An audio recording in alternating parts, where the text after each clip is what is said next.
Javier Muñoz. Historia.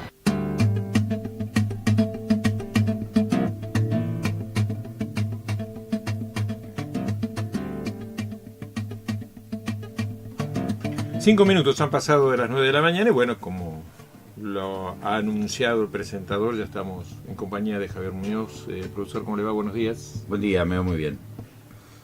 Estábamos recordando el 37, el jueves pasado. Sí. Y ahora nos venimos al 80, fines del siglo XIX. Correcto. Y una generación que, de alguna manera, o concreta algunas cuestiones que se habían planteado en el 37 y también hay algunas instancias nuevas para el país. Lo escuchamos con atención. Claro, la generación del 80 es lo que nosotros llamamos la generación que inicia lo que es la Argentina moderna. Yo le diría que este periodo que va del 80 al 16, y especialmente esta generación, es la generación más fructífera que hay de lo que es la Argentina moderna.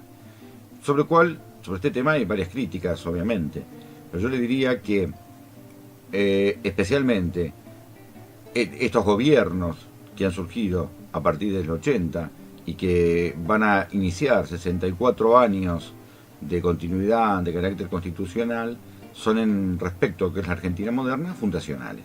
Uh-huh. ¿Y en qué sentido? ¿Y a quiénes me refiero? Bueno, me estoy refiriendo a Roca, Selman, Pellegrini, Sáenz Peña, Uriburu, bien, etcétera, hasta llegar a finalmente a Roque Sáenz Peña en la sanción de la ley electoral, que es una ley de apertura muy importante y que va a permitir que también las minorías ingresen. Esta generación del 80 tuvo objetivos que son preclaros, y que esos objetivos, si bien es una generación muy particular, porque es una generación donde encontramos un Roca que asume la presidencia con 37 años, o un Sáenz Peña, Luis, que asume la presidencia con 76 y que venía ministro de la Corte Suprema de Justicia en ese momento, no son de la misma o similares edades, pero comparten algo que es importante, que es el proyecto. O sea, y este proyecto de la generación del 80 es evidentemente el proyecto de la generación del 37 que se plasma en los 80 y que se realiza ahí. Y esto va desde dos puntos de vista, o tres, podríamos ponerlo de esta manera. Por un lado estamos hablando de una república que funciona orgánicamente en lo formal. O sea, hay elecciones, hay candidatos, estos candidatos asumen, hay periodicidad en las funciones, aquellos que mueren o que renuncian son reemplazados en los términos constitucionales también. Entonces, y por el otro lado tenemos que el régimen político es un régimen político liberal conservador. O sea, y es liberal en el aspecto económico, siguiendo el espíritu liberal de la Constitución Nacional, y además es conservador en la práctica política. Y el otro aspecto que diría, de los tres que mencioné, es el positivismo spenceriano en esta idea de progreso indefinido que van a tener los pueblos, y que además en la Argentina esto realmente gustó mucho y hizo realmente la Argentina viable y posible.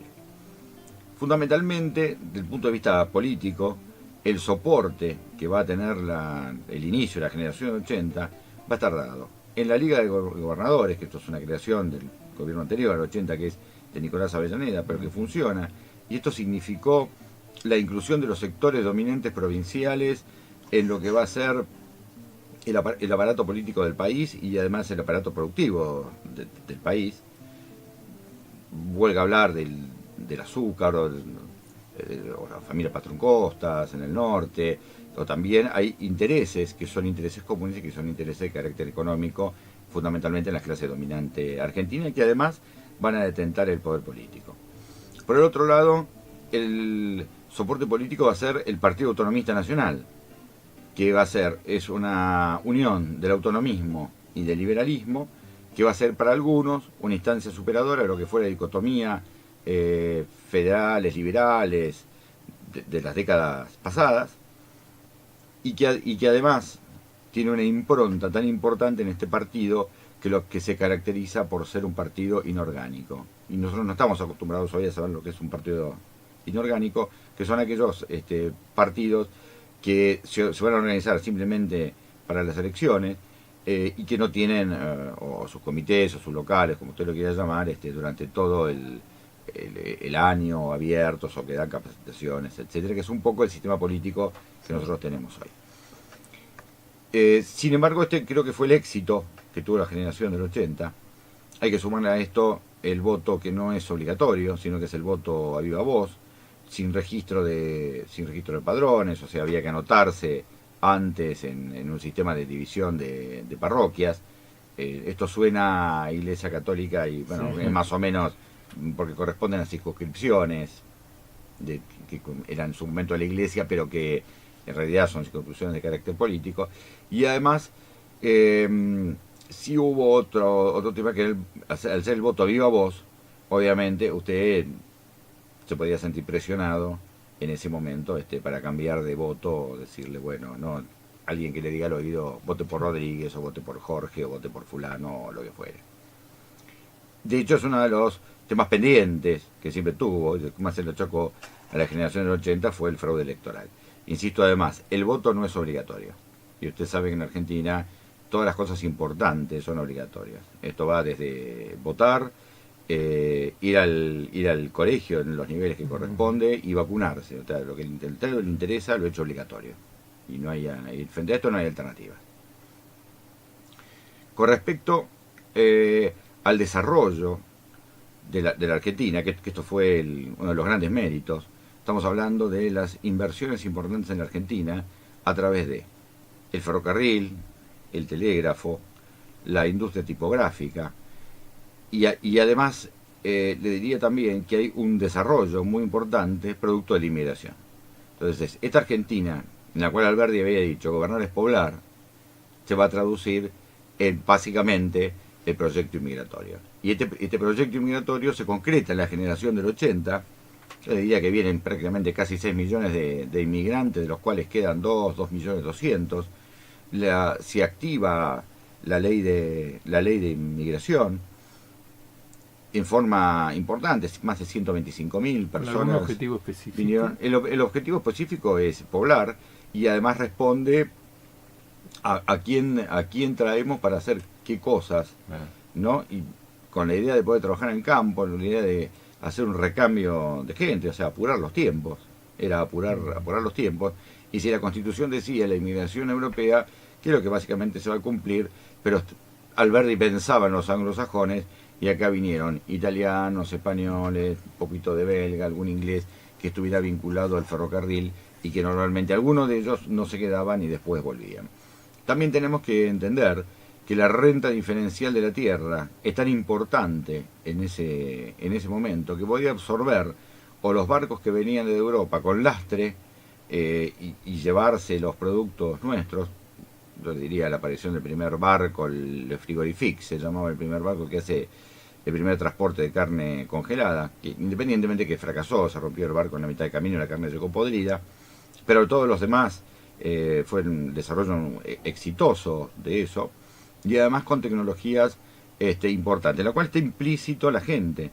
O sea, sin personas esto no es probable. Pero usted me va a decir, pero ¿y dónde fueron estas personas? Yo diría, 52% de estas personas no se arraigaron en los campos, sino que se arraigaron en las ciudades. O sea, acá hay un despegue. Buenos Aires deja de ser la gran aldea para transformarse en una ciudad en este periodo. O sea, esto va desde el 80 a la Belle Époque de 1905, o, bueno, ni hablar de la Buenos Aires del 10 o la Buenos Aires del 20, que esto es consecuencia de esto.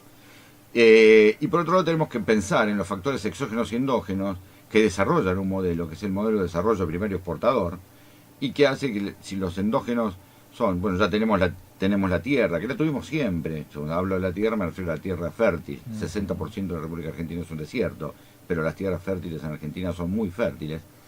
Y esto produce una renta diferencial tan importante en una tierra que está en manos de pocas personas, y además un Estado que recaude impuestos, pequeños impuestos a la exportación y algún impuesto a la importación también, mínimos, aunque más no sean mínimos, genera también un superávit de carácter fiscal en algunos momentos, y en otros momentos no, porque la inversión de carácter público fue muy importante en aguas corrientes, en la construcción de lo que es el Puerto Madero, en la construcción o inversiones en ferrocarriles, aunque también son muy importantes las inversiones de ferrocarriles ingleses. Y por otra parte, como exógeno, yo diría la disponibilidad en Europa de mano de obra que pueda venir a la Argentina. algunos venían nada más que a levantar la cosecha, a trabajar y se volvían. Fíjese si esto era rentable. Era una cosa interesante, sí, ¿no? Y por otro lado, el Estado argentino estimuló pagando el viaje, los pasajes y el famoso hotel de inmigrantes en la cual podían permanecer 7 días. Esta es la Argentina del 80, donde el que no trabaja es un vago, de esta generación, yo diría. Y además es la Argentina moderna y progresista, donde hay una constitución y conformación del Estado Nacional y la presencia estatal muy fuerte. Y esto va básicamente con lo que se llamaron las leyes laicas o el laicismo, que es la separación del Estado y de la Iglesia, en algo que fue muy importante, que es la ley 1420, que es la ley de educación común, laica, gratuita y gradual, que con algunos matices distintos duró hasta más o menos 1970 en la República Argentina. Y que formó, yo no sé si usted por ahí recuerda, en ese imaginario de el que sabía leer y escribir era mi abuelo, Sí. O yo cuando estaba en 2º grado escribía, y no como vos que tenemos que llegar a 7º grado para que aprendas a escribir sin error de ortografía. Bueno, me refiero a esa escuela, donde la primaria es obligatoria, donde se enseñaba producto de la inmigración y otras materias más, puericultura también, que es el cuidado de los niños y de los bebés, apunta a otro país y donde sí se decide que la enseñanza sea obligatoria. O sea, Claro, no puede haber la personas- educación hasta ese momento está prácticamente en manos de la Iglesia. No siempre, ¿eh? No No siempre. siempre. Ajá. No. O sea, si bien diría que la educación pública en Argentina es importante, es otro tema. El Cabildo de Buenos Aires desde 1640 ya tiene maestros que Lo pagan, vamos a agendar ese otro tema. que son civiles, pero sería otro tema hablar del tema de la educación. Bueno, Bien. estamos escuchando al profesor Javier Muñoz con esta columna de los jueves, explicándonos qué fue la generación del 80, sus objetivos, sus realizaciones, qué incidencia tiene en la actualidad. En la actualidad, yo le diría, primero, a partir del 80, el modelo primario exportador en Argentina hasta hoy sigue siendo el único modelo de desarrollo posible. Y no tenemos modelo alternativo. Tenemos hoy tal vez la suerte de, llámelo entrecomillado, de hoy producimos un producto en general que no comemos, que es la soja. En el 80, o del 80, el 16 en adelante, como usted quiera, consumíamos esos productos también, en menor escala porque había menor población. Por otro lado, también desarrollamos una idea de el combate hacia aquellos sitios en los cuales no había una presencia de carácter político como van a ser los partidos políticos. O sea, frente al Partido de Autonomía Internacional va a surgir, a raíz de lo que es la Revolución del 90, distintos partidos, entre ellos la Unión Cívica, luego de venir la Unión Cívica Radical y Nacional, y luego la aparición del Partido Socialista, que responde también a intereses de clase absolutamente válidos. La bonanza económica, la educación pública y el laicismo en general, la ley de matrimonio civil y otras cosas más, trae como consecuencia un ascenso social de los sectores medios. Por otra parte también, que van a incorporarse o a través de la escuela o a través del trabajo, la idea de trabajar, y además van a dejarnos esta idea que se perdió hace poco, pero que es válida en esos momentos, que es la idea de una palabra que no se escucha muy a menudo, que es la palabra prosperar. Y otro lado, nosotros también tenemos que como corolario de esto, la sanción de la ley Sáenz Peña en el año 1910, el 28 de febrero de 1910, permitió la apertura política, y es una ley que con algunos cambios mínimos, obviamente, estableció el voto secreto, obligatorio, universal, entrecomillado, y por lista incompleta. O sea, esto que es la representación de las minorías, y que luego se transformó en el sistema del cociente, finalmente después en el 83 en el sistema DON. Pero esta idea de que el voto es obligatorio, de que no solamente es un derecho, sino que es un deber, generó nuevas participaciones en todos los sectores, siendo obligatorio, y no como en ese momento fue, o lo fue, diciendo, bueno, si yo soy, no sé, español, italiano, lo que fuera, es un problema de otro votar y no mío. Claro. La Constitución, cuando dice, para todos los habitantes del mundo que quieran habitar el suelo argentino, es lo que garantizó este sistema, garantizó la inmigración, garantizó esta idea de progreso material. ¿Hubo conflictos? Sí, hubo conflictos. Producto de los conflictos hubo que sancionar la ley de residencia de 1902 y la ley de defensa social de 1910. Este sería el corolario de esta generación. Muy bien. Para entender obviamente ha sido claro lo que usted nos ha explicado, para ampliar este proyecto, esta realización de la generación del 80, ¿qué nos recomienda leer? El legado de la generación del 80 de Romero, me parece que esto es interesante y lindo, y la Argentina política de Flori García Belsunce. Bien, muchas gracias, profesor, lo esperamos el jueves que viene. Muy amable. Me ha condenado tu soberbia y tu pasión por hacer plata, tus ganas de mirar pa' afuera desde que habláramos de patria. Por tus exóticas ideas andamos como mal paridos. Era Moreno y no Saavedra, no sé si te lo habían dicho. Después seguiste distraída, como quien ve crecer la menta, con vocación de factoría, sin importarte de quién eras. Y pa' correr los españoles tuviste que pedir prestado. Fue San Martín, no Rivadavia, no sé si te habrás enterado. Voy a cantar. Ay, cabeza torpe, ay, torpe cabeza, la vida sería más fácil si hubieras estado atenta, alerta, despierta, cabeza, torpe cabeza.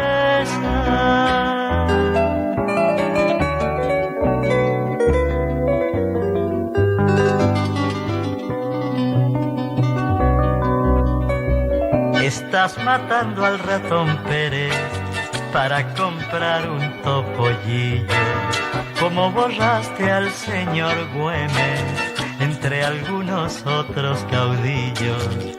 Aquí nadie se salva solo, no seas tonta y vanidosa, tanto joder con ese Astolfi y ese Sureti Peñalosa.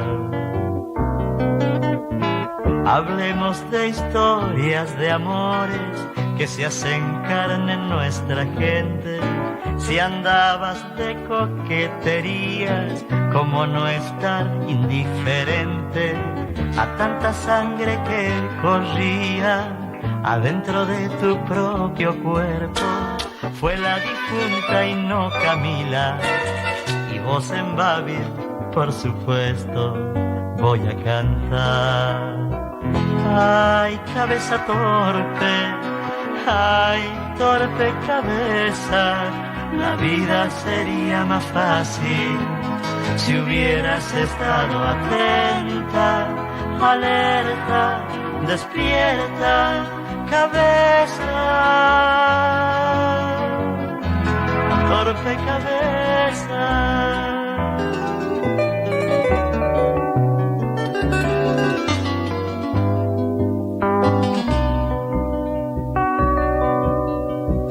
La boca llena de Argentina, desde Corrientes y Esmeralda, haciendo todo a lo Bartolo, con el país en las espaldas.